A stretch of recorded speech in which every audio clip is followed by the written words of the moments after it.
Shalom, Havarim. I've been having technical difficulties here at the last second, but praise Abba, he works it out.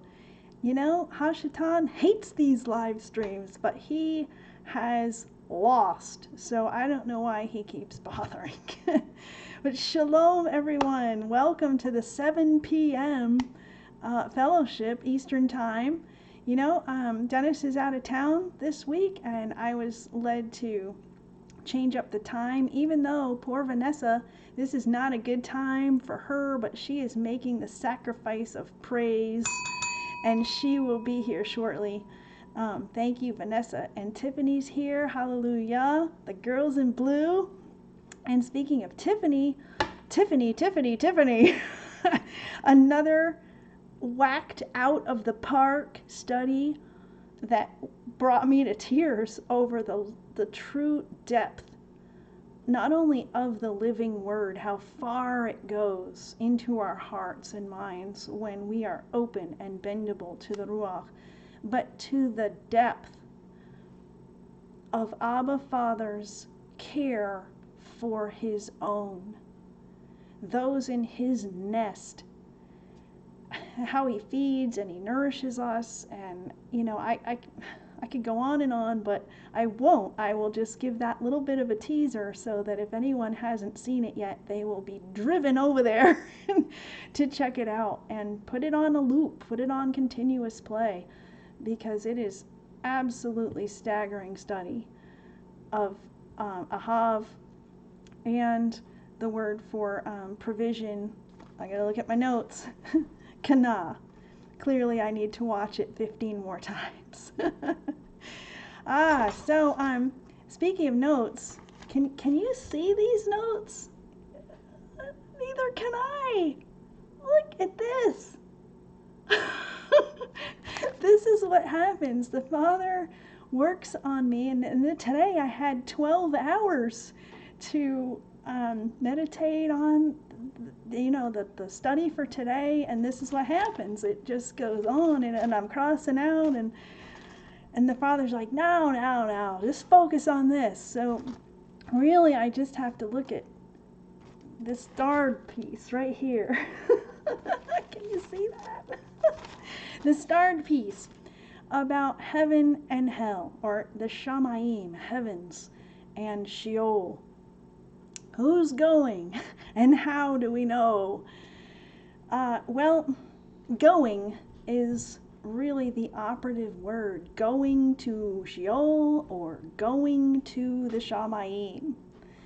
Sound familiar? When you put it that way, isn't that the broad path that you're going that goes somewhere, or the narrow path that goes somewhere else? It's all the same message. I hope no one's getting bored, because it all comes down to the same thing every single time. Making Elohim number one on a list of one is walking down the narrow path, which the destination is the mark. It's Mashiach. It's heavenward. You're going heavenward. You're being perfected.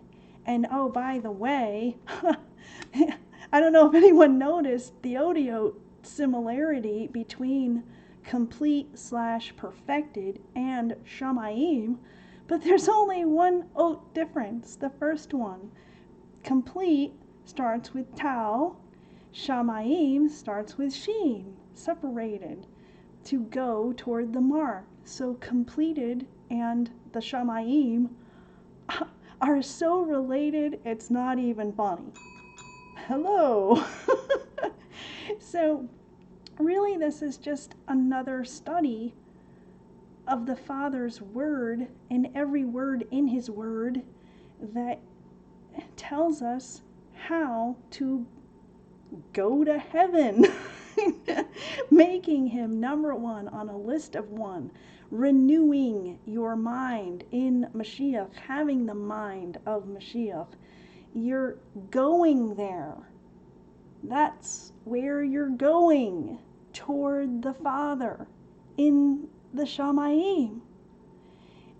So you don't, I read a lot of older comments, and I saw the word terrifying and scary and a lot in those comments, and I thought, this should not inspire anyone here who's being drawn here by the Father to receive more of his living word, to become closer to him, to walk closer to him, to stay yoked to him in Mashiach, such that we get closer every day to the mark. This should not scare you because you're going in that direction now. It's not where you go when you die. It's not a journey you take when your body fails. Okay? It's not a journey then. It's a journey that starts before you were born. And I don't mean in another life and all that. I mean in the Father's mind. He knew you before you were born and called you out and saw you all the way through your walk toward the mark, toward completion that Mashiach does in you before you were born. So you're going to the Shamayim before you come out of the womb. Or you're the seed of Hashatan, not called out, not his, going the broad path over the edge. You think of the outer darkness, it's the pit. You're going toward a cliff, but you were going there as the seed of Hashatan before you were born. So, I use the word you loosely, people, someone, anyone, not necessarily you. You know what I'm saying? I wish I had that sound effects box, because this is all I got. So hopefully anyone that is afraid at all of hell, am I good enough or whatever, it doesn't have anything to do with that. Either you are called out and walking in the direction that leads to the Shamayim by virtue of being yoked to the Father through the Son, or you're not. You're walking in the opposite direction. Now that brings me to sin, missing the mark, versus turning around and going the wrong way. We all have flesh that cause us, as we're progressing and walking, to stumble. But you stumble forward. You fall on your face. You lunge forward. And especially when you're tired and you're running up Heartbreak Hill, where we all are, your legs get tired and you start feeling a little jelly, and you can stumble, along the way. It's tough.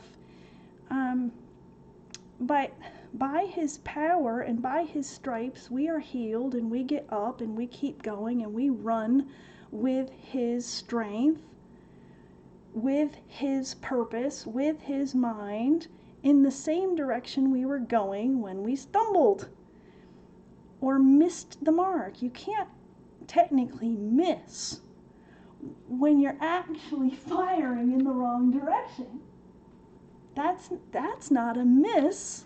That's something else. I don't know what that is. That's a purposeful shot in the wrong direction. No one would say, "Oh, oops, I missed." So, when you're pulling back and you're lining up and you let go and you miss, that's sin, but you're still aiming in the right direction. You're facing the right direction. You're heading toward the Shamayim, where the Father is, where we're going to be face to face with Yahweh and not combust, because we'll have our glorified eyes and we can take him in. That's where we're going. That's where we're headed. That's exactly why Lot's wife was warned. Well, actually, they were all warned, and Lot's wife was the only one that was stupid enough to turn around. She didn't stumble on the way out of Sodom and Gomorrah. She didn't stumble. She didn't miss the mark. She didn't sin. She turned around with the intent of going in the opposite direction because her heart was not for the mark. Her heart was not to be saved. So she wasn't. The word says he gives us the desires of our hearts. She desired Sodom. And that's what she got, the destruction of Sodom. So hopefully you can see the difference between running out of Sodom and tripping and getting up and keep running and purposefully turning around because you just don't want to go in the saved direction. So that's Lot's wife. And then we have Mashiach himself, who talks about letting go of the plow and presumably to go in the other direction, to turn around. He says, what does he say? Mashiach said, no one who puts a hand to the plow and looks back like Lot's wife, longing for the world, missing Hashatan's house, is fit for the service of the kingdom of Elohim. That's not sin. That's not a mistake. That's a purposeful, heart-driven letting go and turning back to the filth, to the vomit, as a dog returns to its vomit. So again, it's not a stumble or a mistake, which we all will make until we're actually made complete. It's a letting go, purposeful, turning around, and leaving the plow in the field. You know, when you're plowing by hand, you hit rocks and you might twist your ankle, but just keep going in Him. Go toward the mark. You know, as I've said, the yoke is easy and the burden is light because Abba Father is standing next to you through Mashiach, bearing the burden on his great big neck. So again, we can sin or miss the mark and still be heading toward the Shammai. So I believe that's pretty much most of this. Oh, here was a good one. It's it all reminds me of a little child who says to mom, "Can I help you push the cart?" And really, she is pushing the cart. She doesn't need someone whose eyes are at the level of the cart handle to help her. But of course, what does she say? Yes, of course, honey. Here, put your hand out. I'll put your hands on the cart. Okay. And mom says, "Oh, what a good helper." And you know what? Mashiach is going to tell us, "Well done, good and faithful servant," even though he is doing the work in us. He will say, "Oh, good job." You know, we're just going through the store with our hands on the cart. We're not actually helping. So I thought that was a really sweet example. So I'm glad I picked up this mess. Praise Abba. So I hope you enjoyed it. So that's all I can make out of on these. So apparently that's all he wants me to share. So do we have any questions on heaven and hell, or the Shamayim and Sheol? There's Sweet Vanessa Wilkerson and Tiffany Detzel, my ESS Olam, the Echad Squad sisters on the ancient path, steering the ship here with Abba Father, really, blowing the wind where the ship goes. Whew, He is awesome. Ah, yes, keep plowing. Keep plowing. Straight ahead. Toward the mark. Hey, there's some fist bumps. 1, 2, 3.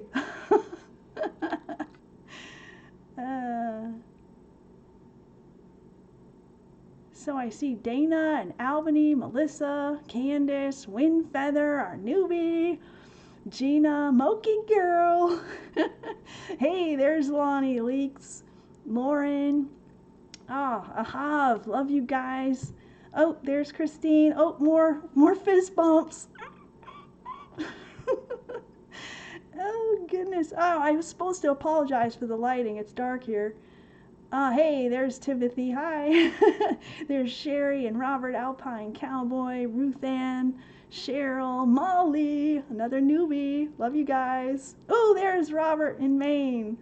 We may fall at times, but just get right back up and strive on to Abba Father. Amen. He picks us up and dusts us off and gives us a little wind behind us, and before we know it, we're going again.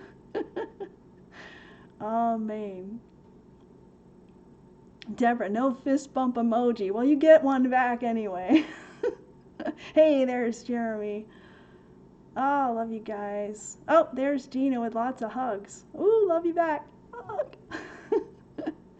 Amen. This Mishpacha family of Elohim is so awesome. Amen. Je suis Vanessa Wilkerson as the Ruach blows. Amen.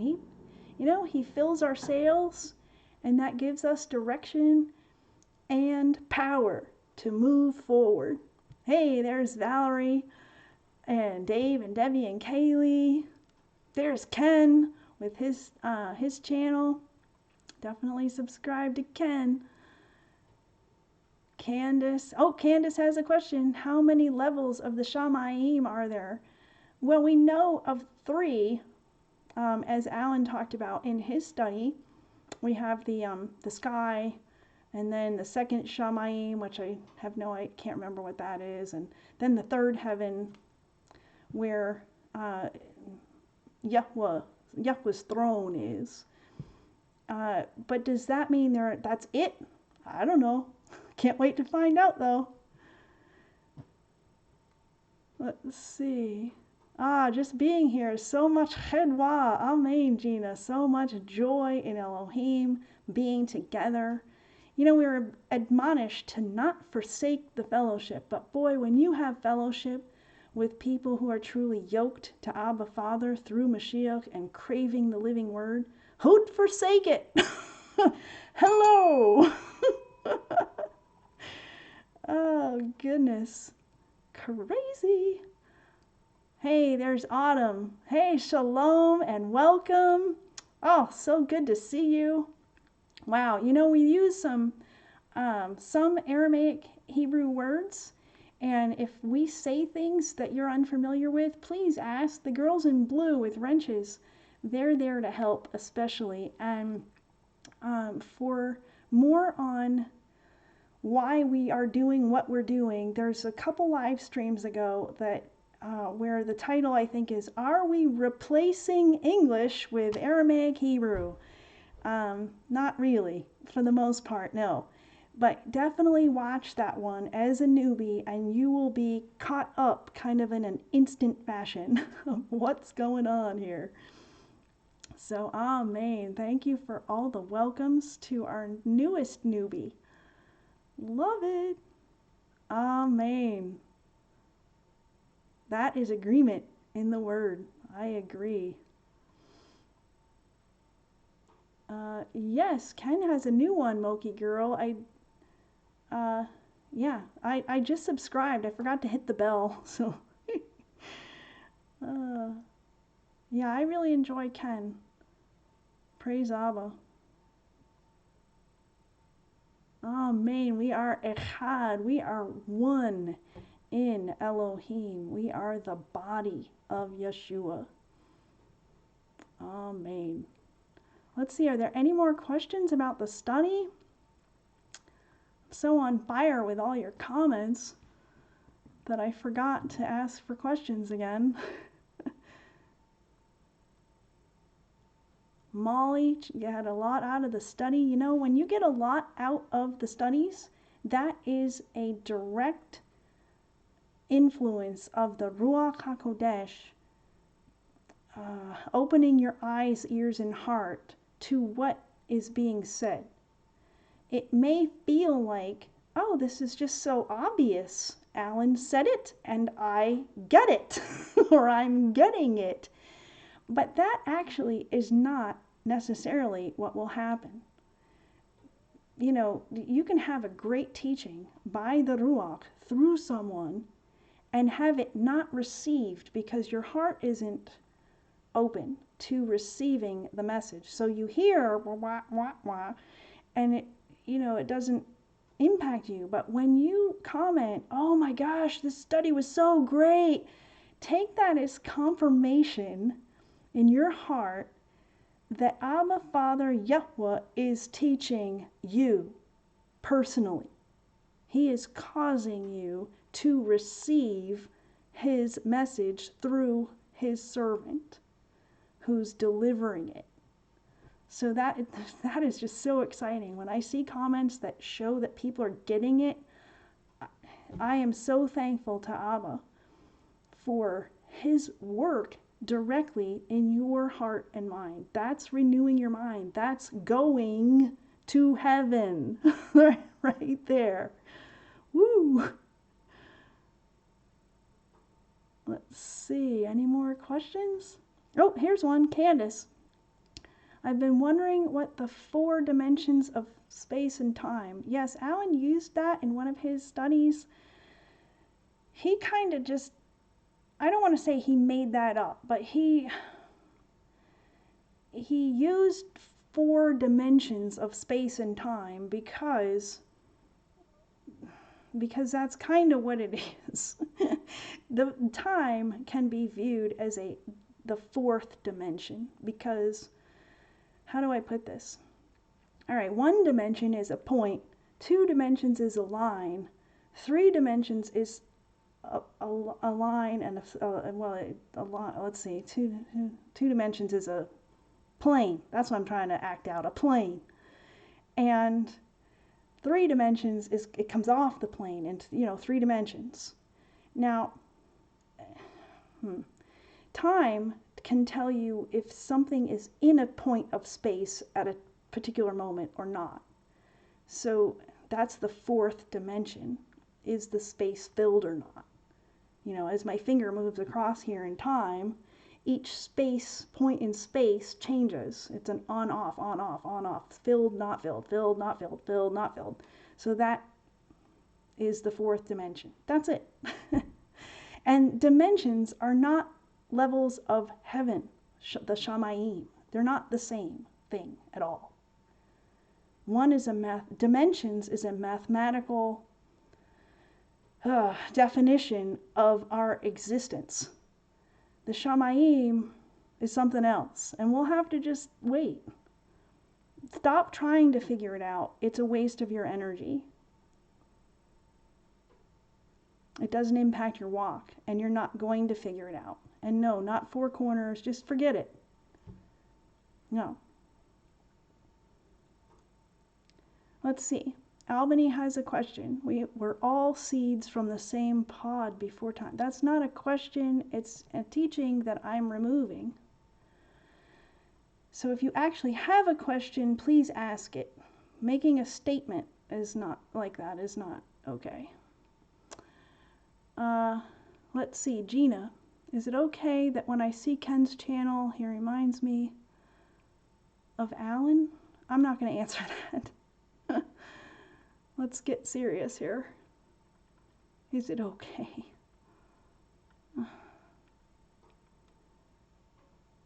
Okay. Any questions that impact your walk? That's what we're looking for.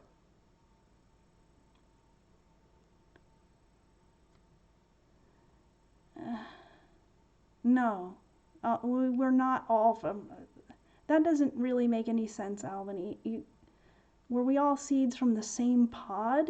What does that mean? You're going to have to be more verbose about what you mean by that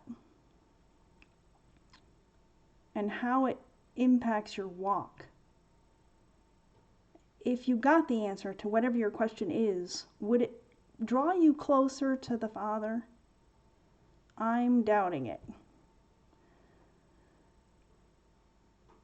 Timothy, hi, what's the firmament in Genesis? We're not dealing with flat earth and firmament and pillars and all that, because it would take a much deeper study in the Aramaic understanding of the odiote of those words to get anywhere. And again, we're asking questions that impact our walk. What shape the earth is, and can the Bible prove if it's flat or a sphere or something in between? You can spend all your time trying to figure that out, and guess what? You're not plowing, you're not walking in the right direction. You're doing a spiritual, Bible-y thing, walking in the opposite direction, not growing in the Word, not being washed by it, such that your relationship gets cleaner with the Father. That's what we're doing here. And if you're here to find out if the earth is flat, you're in the wrong place.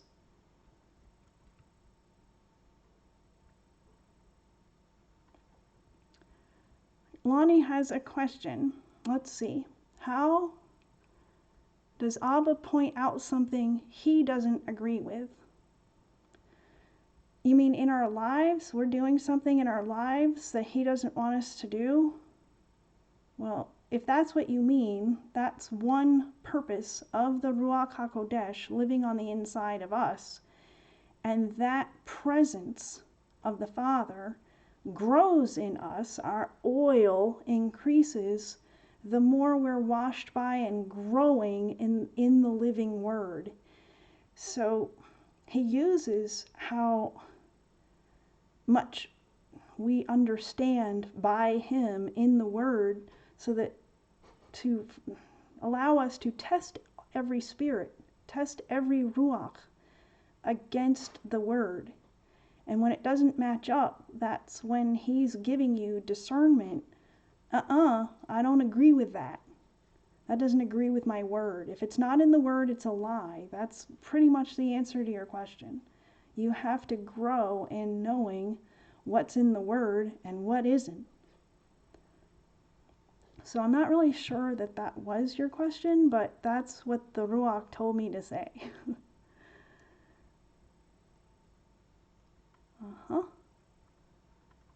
There's Vanessa swinging the wrench. Love you.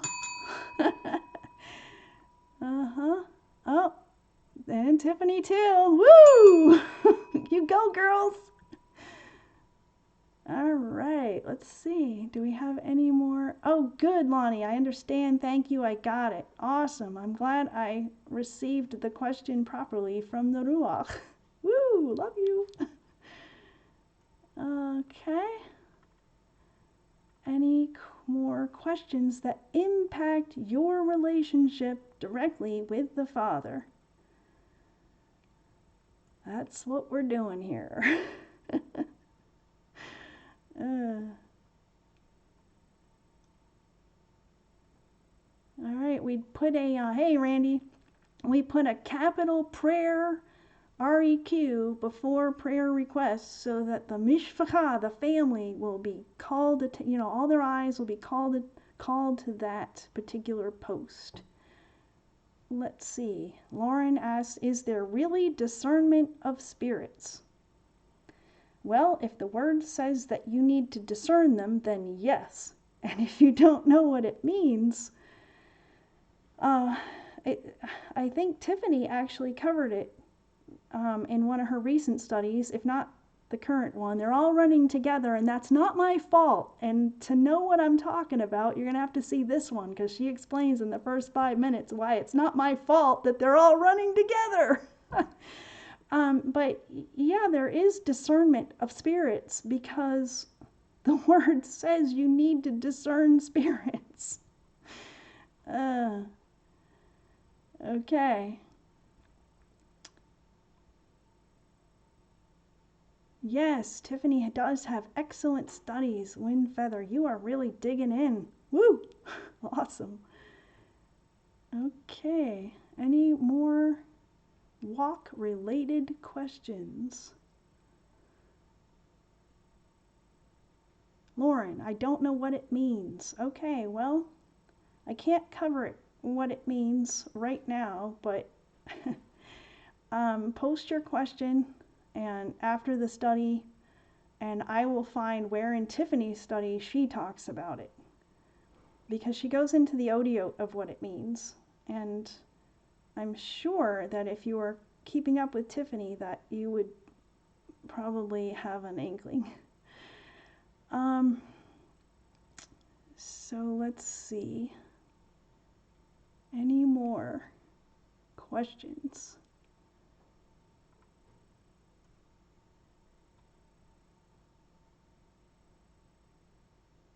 Okay, I'm not seeing any more questions. We'll deal with that, Lauren, at another time. Okay, it's not a bad question, but I'm pretty sure Tiffany answers it, and we'll get to it. All right, thanks for asking. It's pretty important. Actually, you might want to, first, before we find where Tiffany talks about it, you might want to just re-watch Alan's Demonic Strongholds video. He talks about discerning spirits in that. Tiffany might have a delay. Well, I always have a delay, but you might want to restart your browser. But we're almost done, so we're going to bow our hearts and thank Abba for our time together. All right, let's bow our hearts. Oh, Abba, Father, Yahweh, in the Shamayim, we thank you again for this study, for your being with us, for you walking with us, not only walking with us, but yoked to us, to yoking yourself to us. It's so humbling. What a thought. What an amazing thought that we are walking next to the creator of the universe, yoked to him through his son, Yeshua. It's staggering. Help us to chew on just that long enough that we can just live in continuous praise of how awesome you are. We thank you for your love and provision. We thank you for the depth of that understanding that you gave to Tiffany for us to chew on, to meditate on, to nourish us. Father, we thank you for pitching your tent with us and allowing us to be in your tent. What a privilege. Help us to honor and esteem you for it all the time in all things, knowing that all things work together for our good because we love you and we're called according to your purpose. We pray all these things in Yahweh, through Yeshua. And all the Kodashim said, yeah. Love you guys, and a great big shalom until next time. Abba willing.